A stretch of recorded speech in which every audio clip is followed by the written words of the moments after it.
नमस्कार, मैं सुदर्शन सुखानी हूँ और आज 9 नवंबर 2022 बुधवार है।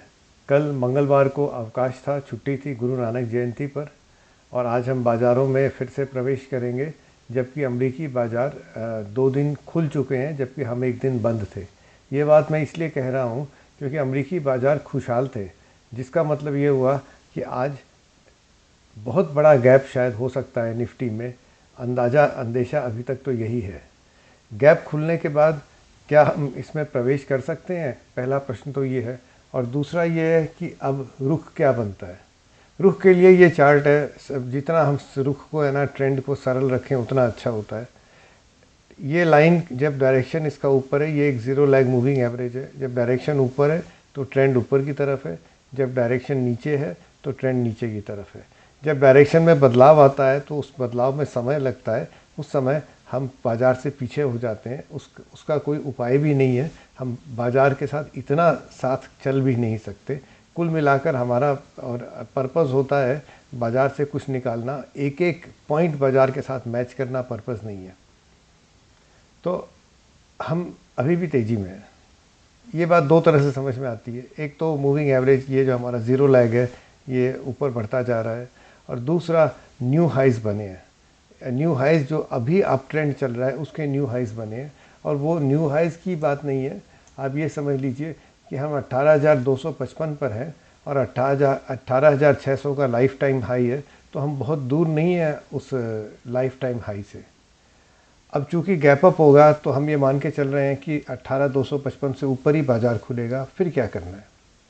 अगर ये 4 दिन का कंसोलिडेशन हुआ था, इस कंसोलिडेशन में ख़रीदारी इसलिए बनती थी क्योंकि जब हम ट्रेंड में होते हैं तो ट्रेंड में कंसोलिडेशन को एक तरह का करेक्शन ही माना जाता है, तो करेक्शन को ख़रीदना बनता है। आप ट्रेंड में होते हैं जब, तो इस यदि आपने यहाँ पर पोजीशंस लॉन्ग पोजीशन बना रखी है तो आपको इस गैप का फ़ायदा मिल जाएगा। मुझे ये समझ में आता है कि अब हमको स्टॉप्स टाइट कर लेने चाहिए, 2 कारण से। एक तो ये जो कैंडल बना है ना, ये डोजी है। अब कई बार डोजी का कोई अर्थ नहीं होता है, इसलिए बहुत ज़्यादा नहीं सोचना चाहिए, पर ये कहीं ना कहीं इसमें एक वार्निंग साइन है। तो इसलिए अब स्टॉप कहाँ रखें? ये है ना, निजी डिसीजंस होते हैं, पर्सनल डिसीजंस होते हैं। स्टॉप आप कल का जो क्लोज था परसों का 18,200 पर रख सकते हैं, लो है 18,064 वहाँ रख सकते हैं। 1 घंटा ट्रेडिंग होगी, उसके बाद जो 1 घंटे का लो बनेगा वहाँ रख सकते हैं। ये आपकी निजी और इच्छा पर निर्भर करता है, इच्छा या आपके निजी प्रवृत्ति पर निर्भर करता है, आप किस तरह का ट्रेड करते हैं उस पर। मेरे ख्याल से मैं 18,200 का स्टॉप रखूँगा अपनी लॉन्ग पोजीशंस जो मेरी यहाँ से चल रही है उसके लिए। फिर देखें क्या होता है। कई बार ऐसा होता है कि हम स्टॉप आउट हो जाते हैं और बाज़ार फिर अपना रुख ले लेता है, उसका उपाय नहीं है। ये सब तो ट्रेडिंग का एक पार्ट है। तो कुल मिलाकर हम तेज़ी में हैं। कुछ वार्निंग साइंस पहला इस प्राइस बार से मिलने लग गया है। स्टॉप्स हम लगा के रखेंगे, टाइट कर लेंगे। यही बातें आज की वीडियो में है। आशा है आप बीच बीच में मैं वीडियोस बनाता हूँ, उसके लिए खेद है, लेकिन फिर भी जब बनाता हूँ आपको पसंद आते होंगे। धन्यवाद। Good evening, or rather good morning. I am Sudarshan Sukhani and today is 9th November 2022, Wednesday. Yesterday was a holiday for Guru Nanak Jayanti and today we are now opening after the US markets have already worked for 2 days.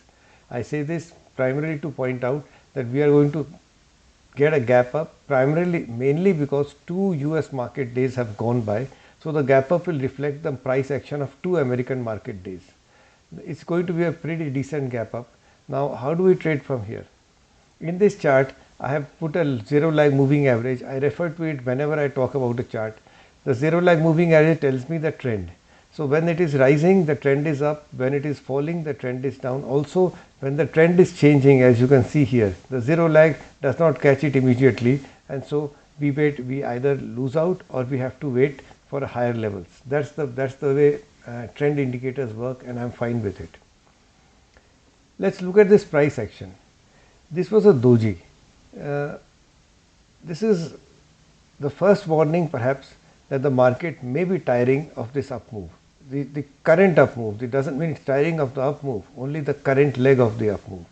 Now this was a 4-day consolidation. When the Nifty went and crossed the 4-day consolidation, it told us that the uptrend has resumed again. a consolidation in an uptrend is usually an opportunity to buy it, because this represents a dip. Instead of having a sharp downward dip, a consolidation is a sideways dip, but it's still a dip and we want to buy dips. Now the breakout did occur. There was a sharp decline. Of sometimes intraday declines cannot be explained, and we don't need to explain each and every action of the market. Frankly, I don't even understand it. So we'll just keep it simple. There is a doji, and the doji may be the first warning of at least a trend pause or maybe a consolidation. But given the gap ups that we are likely to see today, how do we trade? Now, if you are long in the market and this consolidation gave you an opportunity to go long, then I would suggest you tighten your stops, as I am going to do. What are the stops possible?